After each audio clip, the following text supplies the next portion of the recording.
everyone, welcome back to the channel. Thank you as always for tuning back in. If you're new here, welcome. I'm Layla, the Lenormand reader, and I am one of the few people who focuses almost exclusively on the Lenormand practice.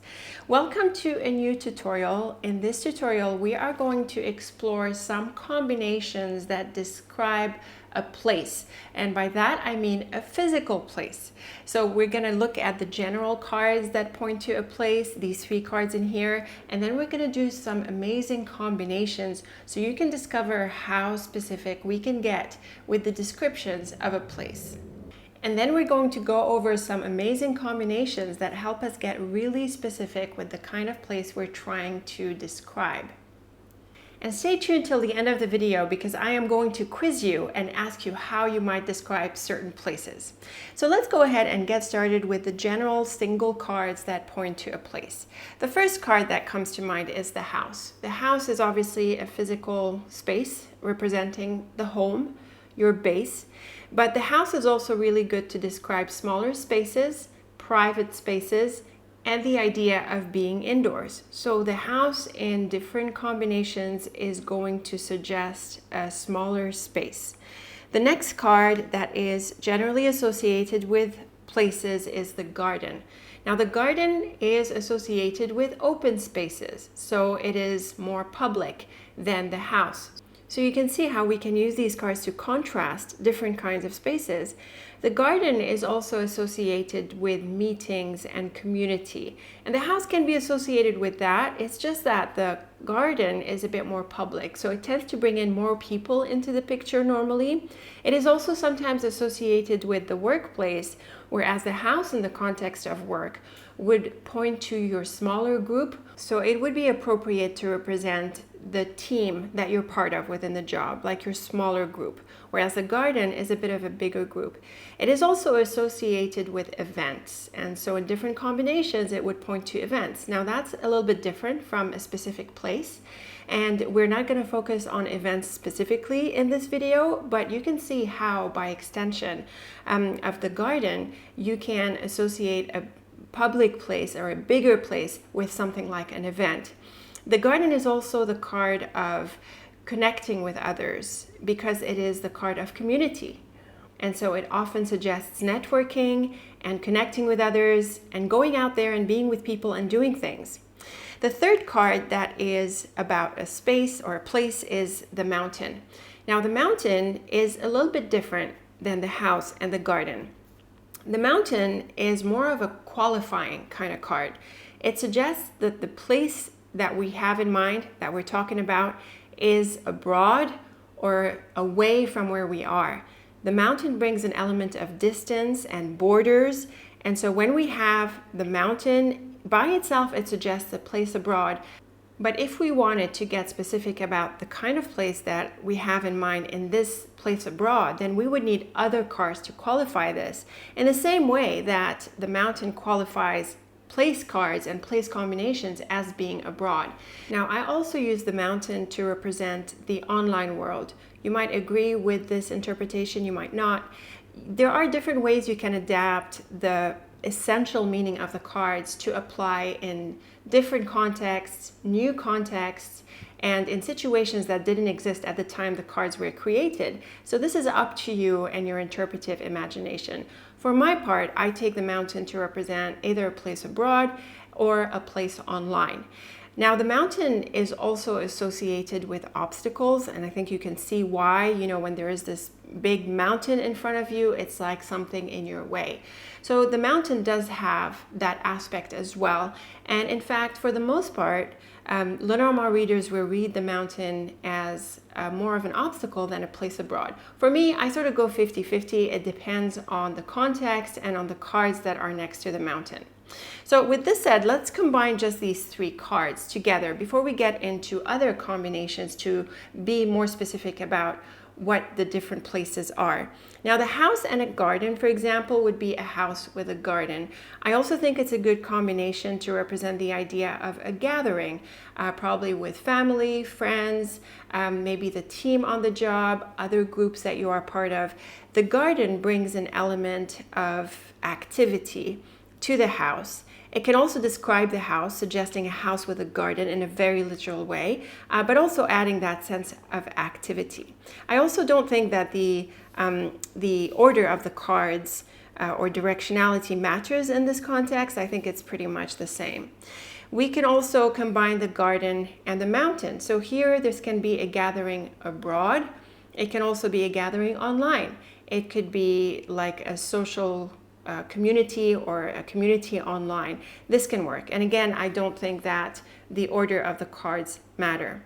We can also do the house and the mountain together. So this would be a house abroad. It can also be your family or the family home abroad. That is possible. I think this element comes through more clearly with the house than it does with the garden. The house is the card that is associated with home and family, not so much the garden. The garden is more public, the house is more private. There is also a sense of boundary that comes pretty clearly with these two cards.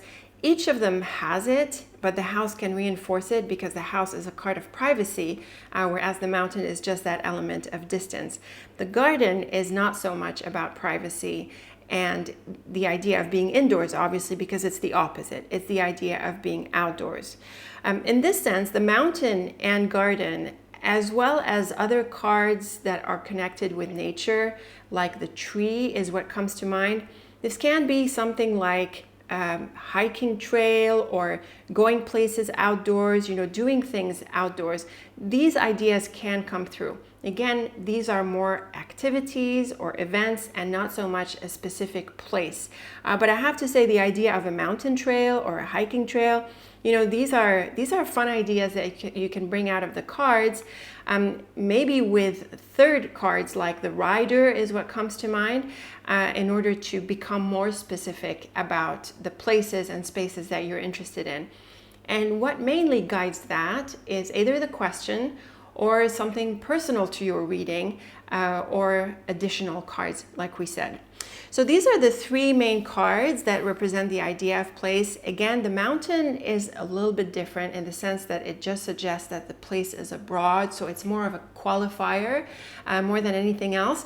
So with this said, let's turn to some interesting combinations to become more specific about what the different places might be. Starting with the house, the first combination that I have in mind is with the tower. Now, as you know, the tower is quite a layered card. It can mean a few different things, but it is very commonly associated with legal things, administration, official things, official matters, and so it can point to something administrative in that sense. Now, when we see it with the house, we can read it in terms of a place as representing an office.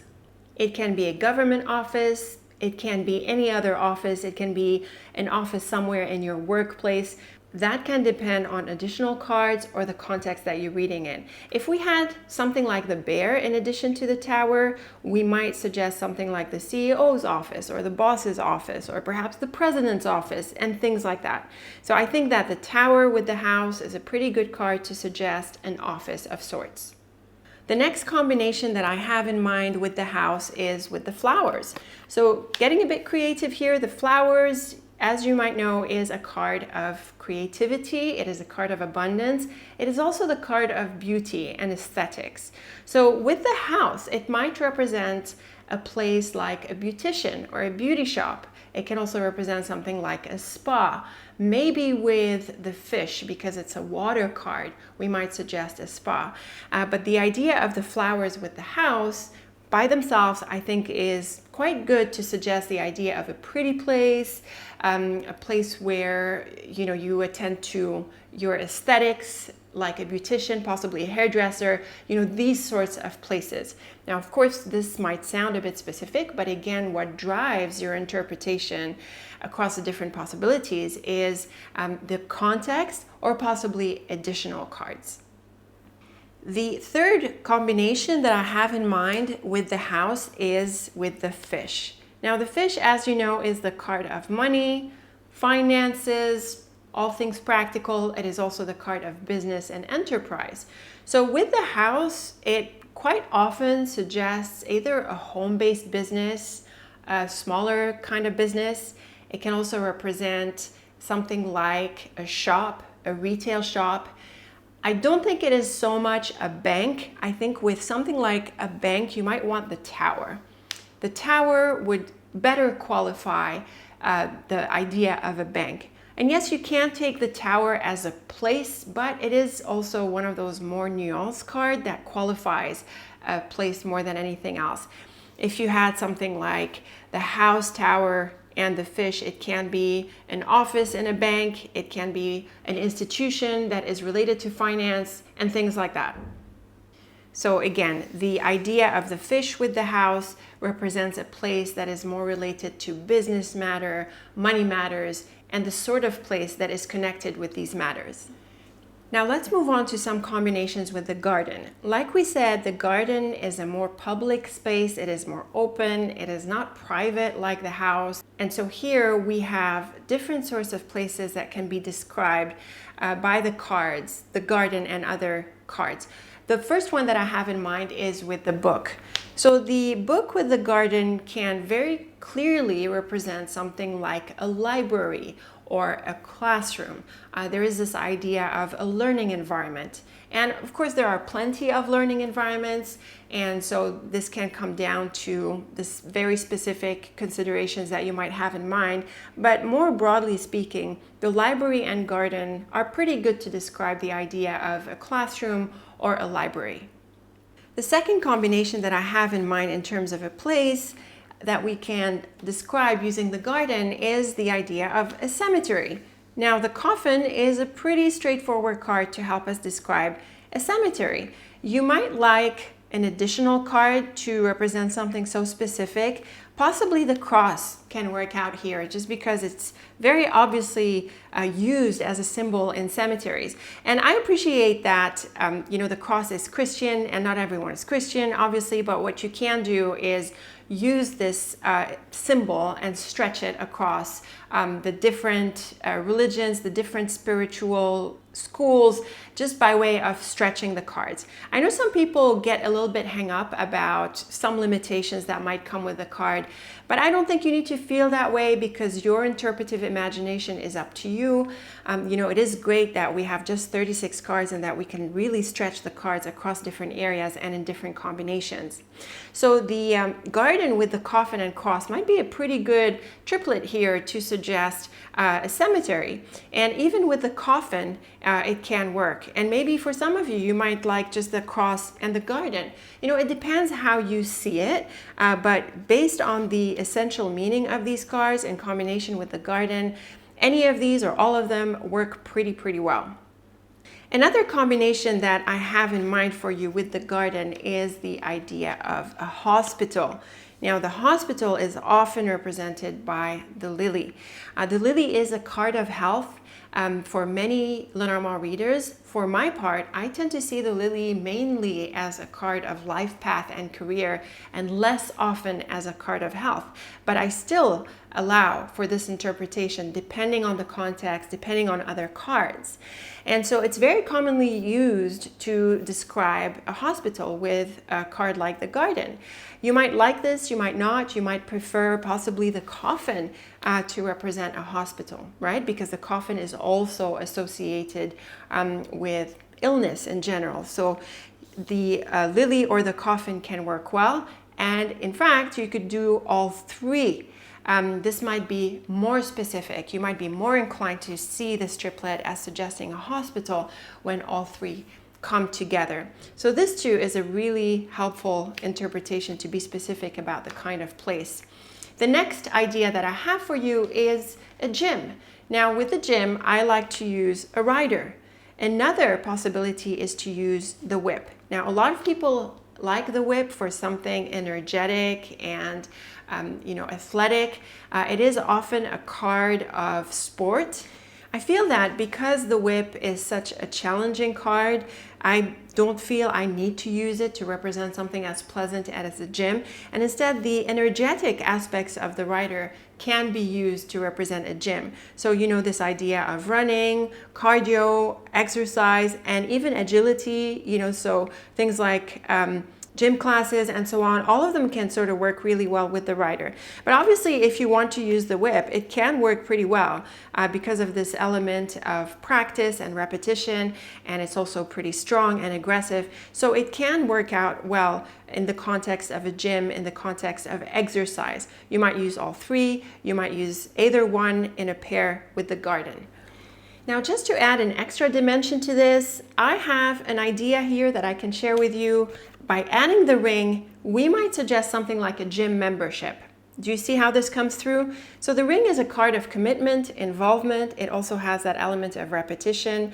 It is the card I use, for example, to represent subscribers in the idea of business. It is also the card of promises because of that commitment. It is also a card that qualifies the letter and the book as contracts. Of course, this idea of an engagement, a connection. And so with the ring, it might represent a membership. So in this case, it would be a gym membership. But with other contexts, for example, you might use just a membership generally, being a member of a certain group. The house can also work out nicely with this, right? In fact, it might be a little bit more appropriate depending on the place because the house is more private. And this idea of a membership can come through as well with the house. So this is flexible. It's up to you. It depends on the place, on the space, how big or how small it is, how public or how private it is. But like we said, adding the ring to something like a gym or maybe a library can add that element of a membership. So in case of a library, for example, it might be having a library membership. So you can get creative with the cards in these ways to become pretty specific about where and what is going on. And of course, there are many possibilities with the Lenormand cards. So what's going to drive your choice of an interpretation, again, is either additional cards or the context. Now, like I said, with the cards of place, we can go a little bit beyond the idea of a space, and we can describe events and qualifying elements around this event. So for example, if we had the garden and moon, it can mean going out at night. It can represent the idea of nighttime. If we had the sun, it might represent daytime. If this is relevant to your reading, you might want to apply this interpretation. In another way, we can represent the idea of a date with the garden and heart. This can be a happy meeting in general, but if the context calls for it, it might suggest a date. You might like an additional card to be more specific about this. The heart and the ring might be better to qualify this, but again, if the context warrants this interpretation with just 2 cards, you might want to go with it. Another idea is to represent qualities of a space. So for example, with the bird, it might be a noisy place. Obviously, this would be a place where we can network, where we can talk to a lot of people. It might represent singing and concerts and things like that, especially with cards like the moon or the star, where there's this element of performance and shining and things like that. So you can use all sorts of interesting elements together. You can pull into the interpretation many different interesting aspects of the cards. And as you know, that's what I call correspondences, the idea that we interpret the cards for different contexts. So with the garden and bird, it can represent something like a noisy place. I also read this combination to suggest an interview of sorts because there is a meeting and there is a conversation, and the bird can sometimes bring in negotiations and a bit of anxiety, as you know. So again, the context can drive how exactly you interpret the cards. But even then, with just 2 or 3 cards and with a good dose of interpretive imagination, you can come up with some pretty interesting ideas to describe people, places, and things happening. With this said, I'm going to leave you with a quiz. I'm going to ask you to pick 2, 3, or possibly more cards to describe these places. Are you ready? Leave me your comments. How would you describe a restaurant with Lenormand's cards? How would you describe a bar or a pub? How about a daycare? How would you describe the beach? And what about the forest? Leave me your comments. I look forward to reading them. And I hope you've enjoyed this video about how you can describe spaces and places with Lenormand's cards. Thank you for tuning in. Be sure to check out all of the links and resources that I have for you on the website. And until next time, take very good care of yourself.